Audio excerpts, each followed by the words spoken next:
Most people don't lose their wealth in a sudden crash. It doesn't just vanish overnight. Instead, it leaks away, slowly, drop by drop. It's not because the system breaks down, but because the person does. This is the great filter that ultimately decides who gets to keep their wealth and who doesn't. Think about it like this. Your financial engine can be perfectly sound, brand new, top of the line. But if the pipes connecting everything are full of tiny, almost invisible leaks, you're going to run out of fuel eventually. Wealth doesn't just disappear. It escapes, drip by drip, through our behavior.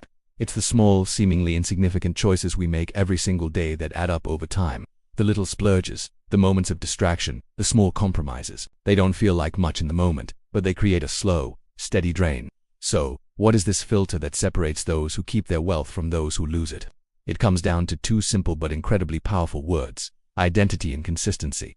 Wealth stays where identity can support it. That's a crucial idea. Your external reality, your level of wealth, can only grow to the extent that your internal identity can handle it. If you see yourself as someone who is constantly struggling, or someone who just gets by, you will subconsciously find ways to return to that state, no matter how much money comes your way. It's about who you believe you are at your core. This leads us to another key concept: behavioral load. Every new level of wealth carries with it a certain behavioral weight. Think of it like a backpack. As you accumulate more wealth, more responsibility and more complexity get added to that backpack. The weight increases. Most people frankly can't carry it. They haven't trained for it. They might be able to lift it for a short time, but eventually, the strain becomes too much.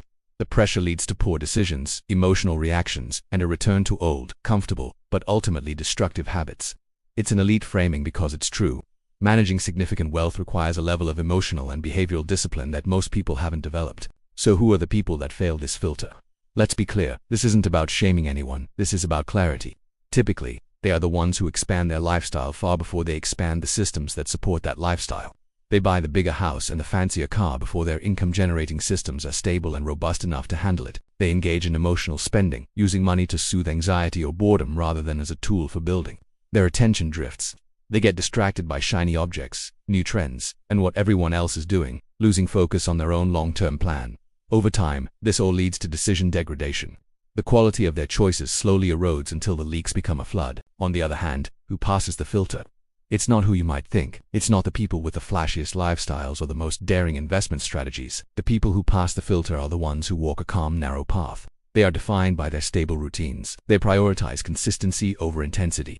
The truly wealthy don't necessarily act richer in the way we see in movies. They act more consistent. They're consistent in their habits, their decision-making, their focus, and their emotional regulation. They understand that boring, repeatable actions, compounded over years, are what build and maintain lasting wealth. They've built the behavioral strength to carry the weight. Let's reframe this whole idea. Wealth isn't ultimately maintained by hustle and effort. Grinding harder can get you started, but it won't keep you going. Wealth is maintained by alignment. It's about anchoring your financial engine to a strong, stable identity. When your daily actions, your long-term systems, and your core identity are all in perfect sync, pointed in the same direction, the leaks stop. The system becomes self-reinforcing. Effort is replaced by flow. You're no longer fighting against yourself. You're simply acting in accordance with who you are.